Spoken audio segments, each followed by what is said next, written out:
Dear students, this is Dr. Kavita Rastogi and you are watching Know Your Economy channel. आज हम national income के एक और method के बारे में पढ़ने वाले हैं और वो है income method of calculating national income. Income method, जैसा कि हमको पता है कि फैक्टर्स ऑफ प्रोडक्शन होते हैं लैंड, लेबर, कैपिटल, एंटरप्रेन्योर, और इनको रेन्यूमरेशन के रूप में फैक्टर पेमेंट मिलती है. वही फैक्टर पेमेंट का समेशन इनकम कहलाता है. इनकम मेथड में हम उसको इंक्लूड करते हैं. तो इनकम मेथड क्या है? National income is estimated by adding incomes earned by all the factors of production for their factor services during a year. जितने भी फैक्टर्स ऑफ प्रोडक्शन जैसे लैंड, लेबर, कैपिटल, एंटरप्रेन्योर, इनको ये जब अपनी फैक्टर सर्विसेज प्रोवाइड करते हैं तो इसके बदले में जो इनको इनकम मिलती है उन सब को जोड़कर ही इनकम मेथड बनता है.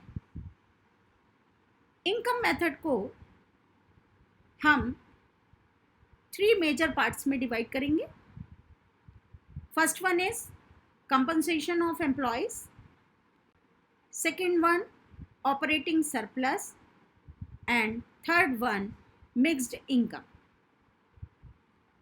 So first of all we will see compensation of employees.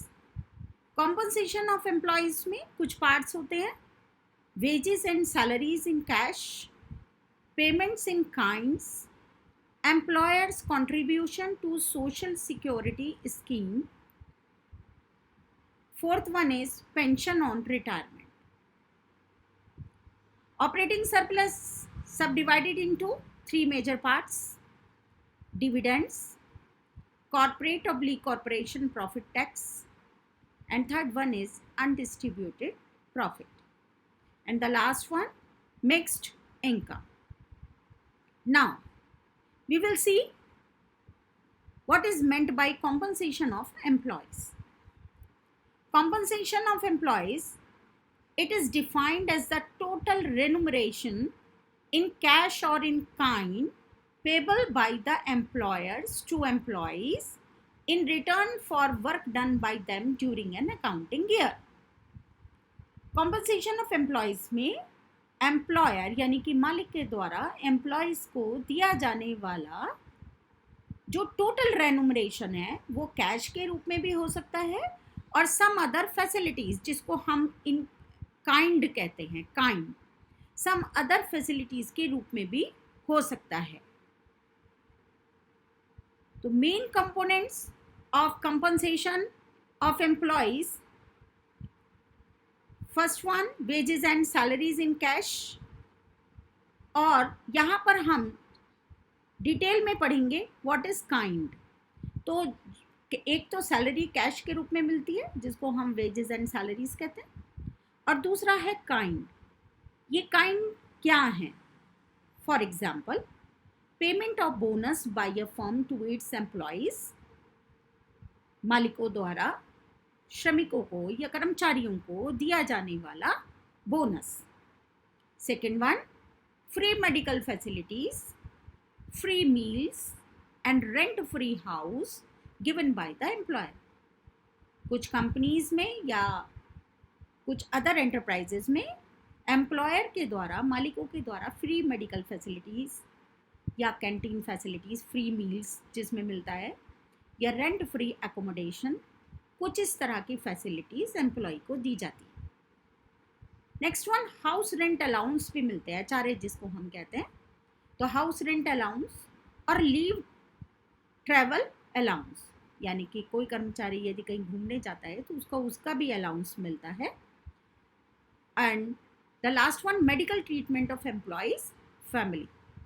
तो यहाँ पर एम्प्लॉयज़ की जो फैमिली है उन सब का medical treatment free of cost. तो ये हैं काइंड के parts. Now compensation of employees का अदर पार्ट है social security contribution by the employers. Social security contribution यानी कि सोशल सिक्योरिटी स्कीम्स होती हैं जिसमें कंट्रीब्यूशन होता है एम्प्लॉयर्स और एम्प्लॉयज़ दोनों का। तो इसमें एम्प्लॉयर्स, कॉम्पनसेशन ऑफ एम्प्लॉयज़ में हम एम्प्लॉयर्स के द्वारा दिया जाने वाला जो कंट्रीब्यूशन है उसको शामिल करते हैं। And the last one is pension on retirement. अपने जीवन के कई वर्षों तक उस कंपनी या एंटरप्राइज को देने के बाद जब वो रिटायर हो जाता है तो उसके बाद जो उसको पेंशन मिलती है उसे कहते हैं पेंशन ऑन रिटायरमेंट। यहाँ कुछ बातें ध्यान देने की हैं। कंट्रीब्यूशन टू पीएफ और insurance premium paid by employees is not included in national income. अगर एम्प्लॉयज़ के द्वारा जो कंट्रीब्यूशन है, चाहे वो सोशल सिक्योरिटी स्कीम में हो, चाहे वो इंश्योरेंस प्रीमियम हो, वो इसमें शामिल, नेशनल इनकम में शामिल नहीं होता क्योंकि वो ऑलरेडी एम्प्लॉय की सैलरी का पार्ट होता है।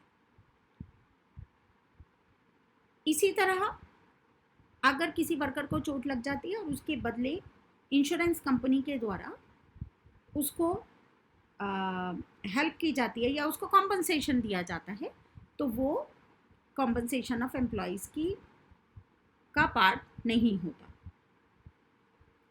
Next one, gifts received from employer.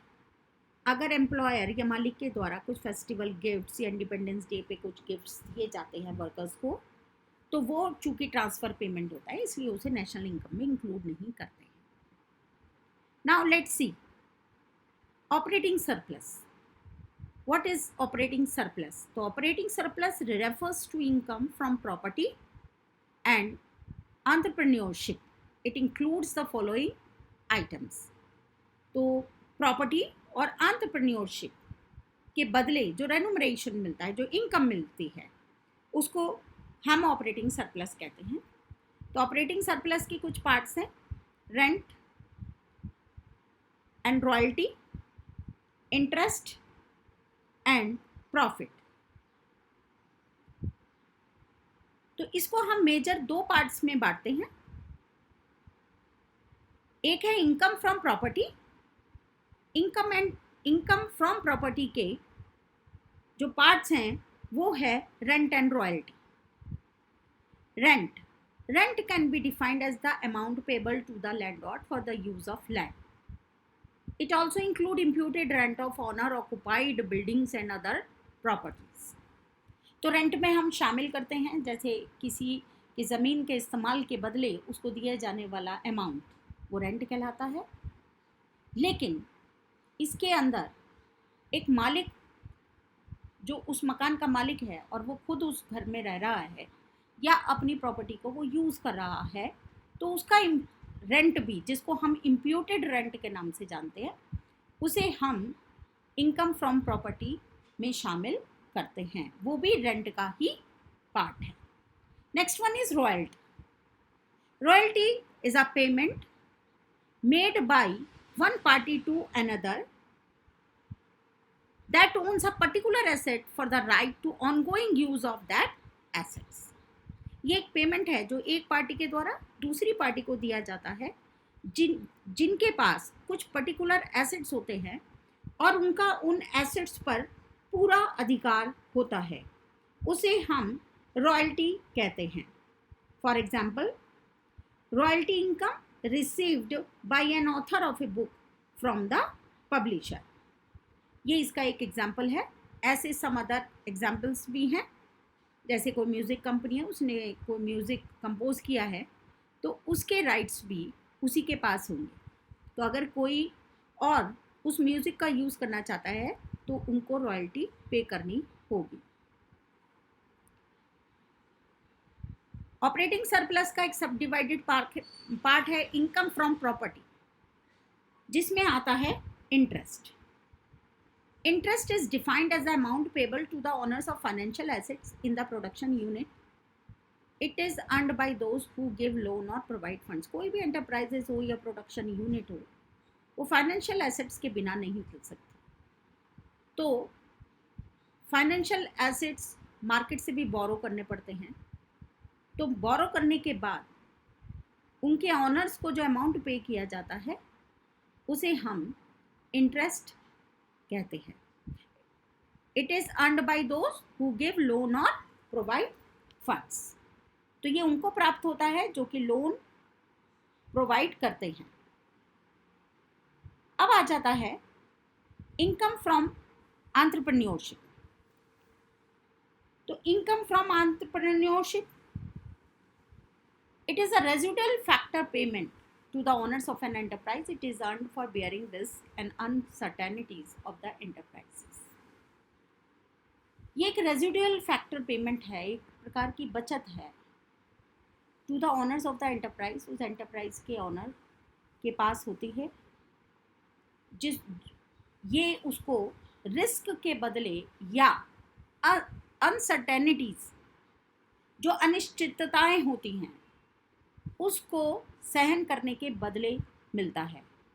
तो profit is a residual factor payment. Profits के कुछ पार्ट्स होते हैं, dividends, undistributed profit and corporate tax. Dividend it refers to that part of the profit which is distributed among the shareholders. It is also named as a distributed profit. ये जो dividend है ये shares holders, जैसे किसी company ने अपने shares निकाले हुए हैं और जिन लोगों ने उन कंपनी के शेयर खरीदे हुए हैं वो शेयर होल्डर्स कहलाएंगे, और प्रॉफिट, उनको भी प्रॉफिट मिलता है। तो प्रॉफिट का वो पार्ट जो शेयर होल्डर्स में बढ़ जाता है उसे हम डिविडेंड कहते हैं। Next one is corporation tax. That part of the profit which is paid to the government as a profit tax. ये प्रॉफिट का वो पार्ट है जो एंटरप्राइज द्वारा गवर्नमेंट को प्रॉफिट टैक्स के रूप में पे किया जाता है। Last one is undistributed profit. ये प्रॉफिट का वो पार्ट है जो हर फर्म के पास कुछ कॉन्टिंजेंट, अचानक आने वाले एक्सपेंसेस के लिए रखा जाता है। It is also known as corporate saving undistributed profit. इसको हम अनडिस्ट्रीब्यूटेड प्रॉफिट और कॉर्पोरेट सेविंग के नाम से जानते हैं। तो प्रॉफिट के जो ये सब डिवाइडेड पार्ट्स हैं, ये तीनों पार्ट्स मिलकर प्रॉफिट बनाते हैं। Next, mixed income. Mixed income refers to the income of the self-employed persons using their own labor, land, capital and entrepreneurship in their household enterprises. These incomes are a mixture of wages, rent, interest and profit. That's why it is called mixed income. कुछ self employed लोग होते हैं, जैसे doctors हैं, CEOs हैं, consultants हैं। तो इनको और बहुत सारे ऐसे सेल्फ एम्प्लॉयड पर्सन्स हैं जो अपना काम करते हैं और उस काम को करते हुए वो खुद ही लेबर, उनकी खुद की ज़मीन या कैपिटल, और वो खुद ही उसके मालिक होते हैं। तो उनको जो इनकम मिलती है वो मिक्सचर होती है, यानी कि wages, rent, interest and profit, इन सब का मिक्सचर होती है। तो उनको अलग अलग कैलकुलेट करना मुश्किल होता है, इसलिए इस इनकम को हम मिक्स्ड इनकम कहते हैं।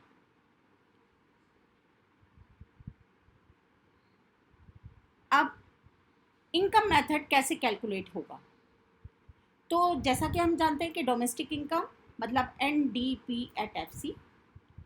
तो NDP@FC में अगर हम compensation of employees plus operating surplus plus mixed income, अगर हम इन तीनों को जोड़ लेते हैं तो we will get domestic income. और डोमेस्टिक इनकम यानी कि NDP@FC में अगर net factor income from abroad जोड़ देते हैं तो we will get national income. इसको हम एक एग्जाम्पल के द्वारा बहुत अच्छे थॉरली समझ सकते हैं। ये एक एग्जाम्पल दिया हुआ है जिसमें हमें डोमेस्टिक इनकम और नेशनल इनकम दोनों कैलकुलेट करनी है। और इसमें wages, rent, interest, dividend, mixed income, undistributed profit, social security contribution, corporate profit tax, net factor income from abroad दिया हुआ है। तो सबसे पहले डोमेस्टिक इनकम यानी कि एनडीपी एट एफसी कैलकुलेट करने के लिए हमें इनकम मेथड के जो कंपोनेंट्स हैं उनको लेना पड़ेगा। तो जैसे wages plus rent plus interest plus dividend plus mixed income plus undistributed profit plus social security contribution plus corporate profit tax, इन सबको अगर हम जोड़ देते हैं तो we will get domestic income. तो इन सबको जोड़ने के बाद हमें 19,800 करोड़ डोमेस्टिक इनकम मिली। अब डोमेस्टिक इनकम में अगर हम net factor income from abroad जोड़ देते हैं तो we will get NNP at FC, that is called national income. And here 19,800 crore में अगर हम 1,000 करोड़ जोड़ देते हैं तो 20,800 करोड़ हमको नेशनल इनकम मिल जाती है। Now the next example, calculate national income. Now in this example we have to calculate NNP at FC, and here the particulars are given as follows: mixed income, old age pension, dividend, operating surplus, wages and salaries, profit, employees contribution to social security scheme, net factor income from abroad, consumption of fixed capital, net indirect tax, net direct taxes. तो here we will see हमने लिया है mixed income of self employed plus operating surplus लिया है plus wages and salaries ली है, employees contribution to social security scheme और net factor income from abroad. इन सबको जोड़कर हमें मिला एनएनपी एट एफसी। इसमें आप अगर इस एग्जांपल में देखें तो ओल्ड एज पेंशन दी हुई है।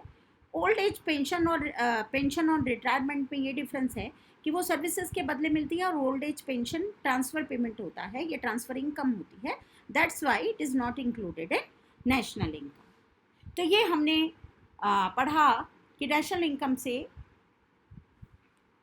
नेशनल इनकम मेथड से नेशनल इनकम कैसे कैलकुलेट की जा सकती है। अब नेक्स्ट वीडियो में हम नेशनल इनकम को कैलकुलेट करने का एक्सपेंडिचर मेथड के बारे में पढ़ेंगे।